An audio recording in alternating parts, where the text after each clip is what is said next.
All right, Shalom.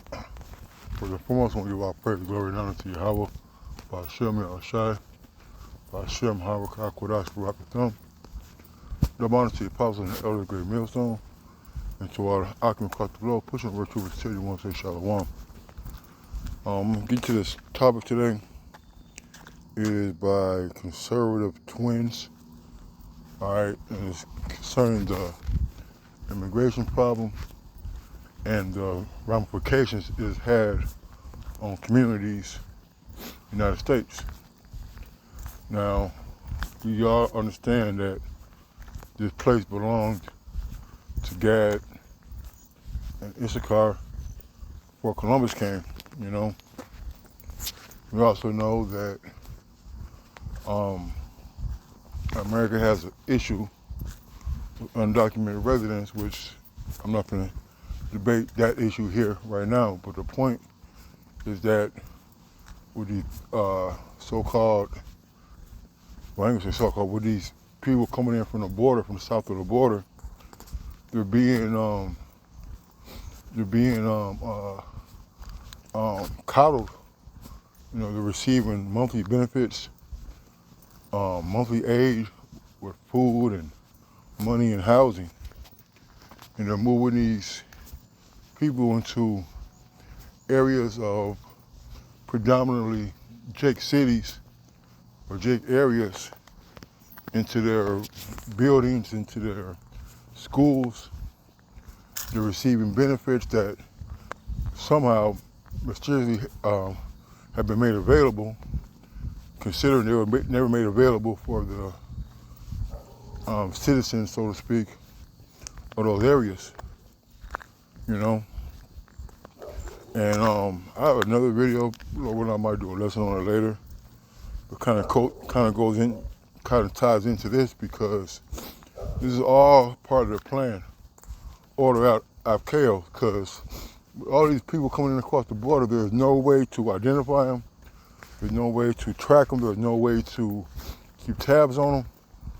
And it's going to be to the point to where they're going to use military force or military presence to police these areas, because they don't have enough manpower to keep an eye or to keep a thumb on all the people coming in from these other, you know, from south of the border to the other states, you know.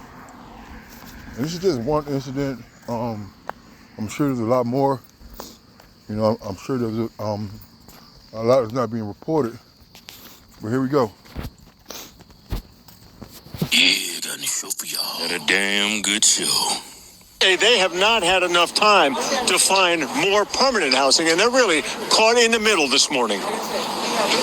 I thought there would be some compassion, maybe a little bit of an extension to help these people find somewhere to go. They put some paperwork on our doors saying, if you find a place to go, we'll pay your deposit in first month's rent. I bet you $100 to $1. Nobody has been put or placed or helped find somewhere to go. All right, now you heard him talk about having compassion, you know, and I can probably guarantee you that the owner of these apartments or these properties are not Jake. You know, Esau talks out the side of his mouth, all right, forked tongue or double tongue, serpent's tongue, all right, it's all wickedness, you know, and you're looking for help from a nation that cannot save you, man. Are you really looking for compassion and mercy and the truth from someone who has raped, murdered, and pillaged your people, your heritage, robbed you of your heritage, your nationality, your identity? You're looking for compassion from a people who inundated your neighborhood with drugs and guns? You see? Do you really think that this man is going to be here for your turn? Now, the building's management says that the problem stems from gangs that have pretty much overrun the entire building and taken control of the building. They say it's not the code violations that the city claims. An undocumented immigrant is not a criminal, and we have to correct course in this conversation. They said an undocumented immigrant is not a criminal, right? But here we are, we got so-called documented and registered and natural citizens of so-called America who get racial profiled, right, who are held in custody, who are detained, all right? They're assumed guilty until proven innocent, and not the other way around. Persona sin papeles no es criminal. Sí se puede. Tell that to the black families that's been kicked out because the Venezuelan gang has kicked them out of there where they were living. Let me get this straight. They trying to kick out the Venezuelan gangs by kicking everybody out? Yeah, evicting everybody. But the Venezuelan gangs haven't left. It's the same logic they use for guns. Yeah. They take away gun rights because they think that's going to restrict guns to criminals, but it doesn't. Right. Fuck it. This is a black woman that lives there in the community, and she has firsthand knowledge of what's going on there. Yeah. This should open a lot of people's eyes when it comes to Democrats. Check this video out. Yeah. Common Sense 101. The Venezuelan prison gang known as Tren de Aragua Prison gang has taken over an apartment complex in Aurora, Colorado, right outside of Denver. The property manager known as CBZ Management has been trying desperately to regain control of their apartment that they have just spent $300,000 to bring to code with renovations, but they can't even go in there because the Venezuelan gang has taken over their apartments. The city has denied the allegations. Local officials and the media, including Kyle Clark of 9 News, have denied the allegations, even though they have posted eviction notices on the doors of residents and given them a very short amount of time to move out, find somewhere else to live, figure it out, we don't care. If this had been Cherry Creek, if this had been Greenwood Village, Jared Polis, the Colorado governor, would have sent in the damn National Guard.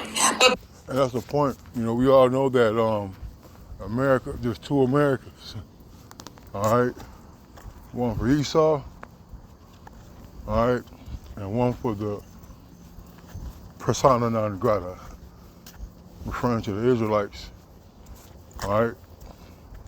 Or even you can extend it to the useless eaters, or the PWT, the poor white trash.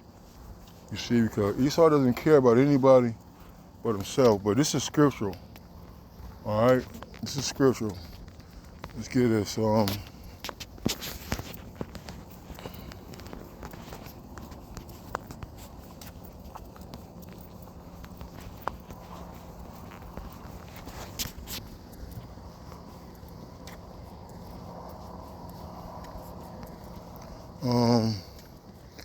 that's 15 and 16. Let me get to the point. Let's start at 17. Start at 16. So there's 15 and 16. And it reads, "For there shall be sedition among men, and invading one another.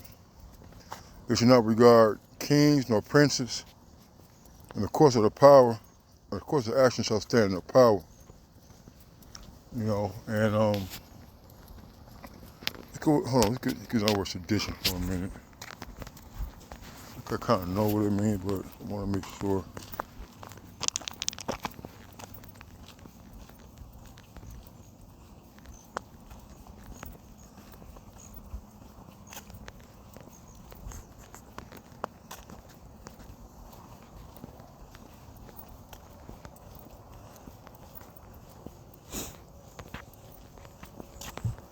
All right. So some of the words are agitation, provocation, inflaming, revolt, insurrection, insurgents, civil disorder, disobedience, resistance, defiance, rebellion, rioting. All right. And as you heard the lady on the report, you know, that they're out there in this apartment complex taking it over. You know, they're causing a lot of fear, because, you know, like it or not, or believe it or not, gangs are very fearful. They're very threatening. They're very scary. Because we got old ladies, young children, single moms living there, you know. But they're letting these immigrants, so-called, come in by the numbers, and they're busing them to these communities without knowing who they're busing. Or they probably do know who they're busing, you know, to these spots and these locations. That's why you're having these clashes with the natives, so to speak, all right? So there shall be sedition among men and invading one another, all right? They are invading one another, man, all right? Now, all I got to think about the apartment complexes that I've been in, living in, and there really no such thing as a small apartment complex. So for a gang to come in and take it over shows how brazen and brash they are. It shows you how much they have a lack of respect or lack of fear for the repercussions, all right, at the hands of the authorities, all right? It takes some grande cojones, all right, to do what they're doing. And this is going to spread, okay? So there shall be sedition among men and invading one another. They shall not regard kings nor princes, and the course of their actions shall stand in their power, you know? So, you know, they're totally disregarding the eviction notices, which is unfair because those who live there shouldn't be getting evicted. But anyway, you know, they're definitely not afraid of the police. I'm pretty sure the police not even out there. I can probably guarantee you the police is not coming over there, man. All right. It says, right, and that's basically it on that. You know, because this world that we're living in is changing ever so quickly right before us, man. You know, and these incidences, these occurrences are going to pop up more and more frequently, all right, as we get closer and closer to the day where your Yahweh shall return, you know. That's basically all I had. I really didn't have much. I was going to watch the rest of the video later, you know. Oh, matter of fact, let's get this, the water, Abba.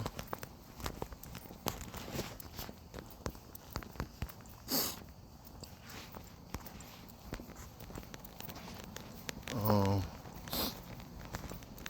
yeah, hold on. Oh, let's get read that.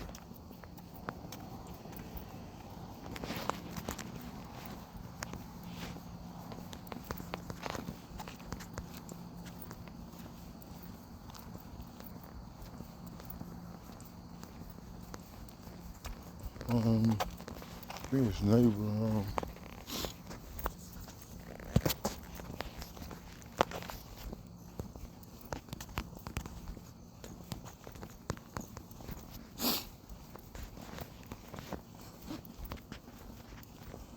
Let me see.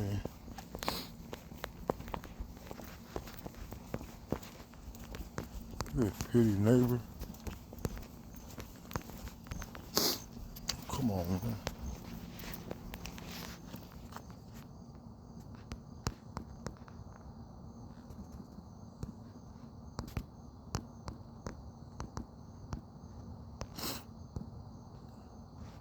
Yeah. What's up? Second edges.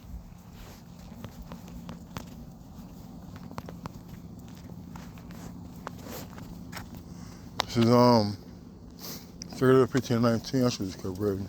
It says a man shall have no pity upon his neighbor, but shall destroy their houses with the sword and spoil their goods because of the lack of bread and for great tribulation. You know, and you start seeing these videos, these news breaks, these clips, all right, on more and more different news stations, man. All right, because these gangs are here, the people are here to execute the will of the Heavenly Father, fulfill prophecy.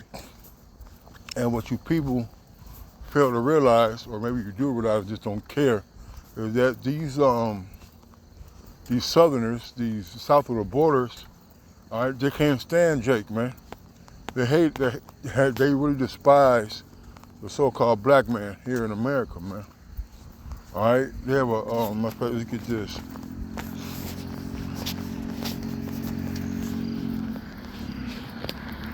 Come on, man.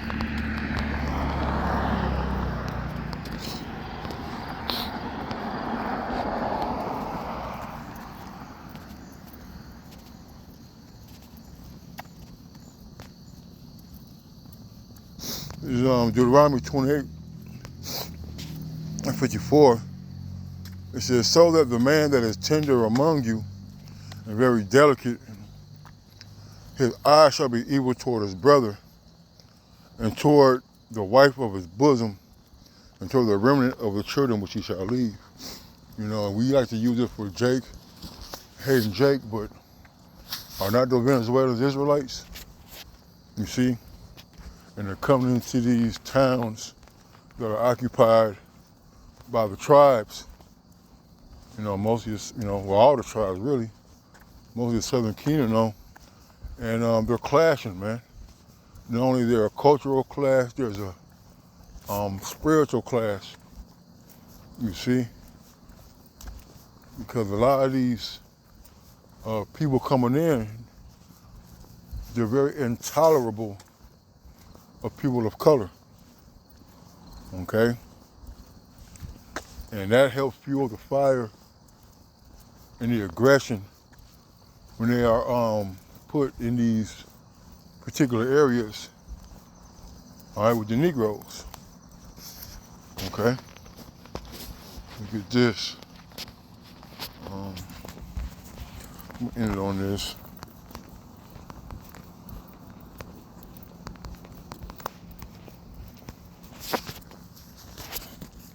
Luke 23 and 31.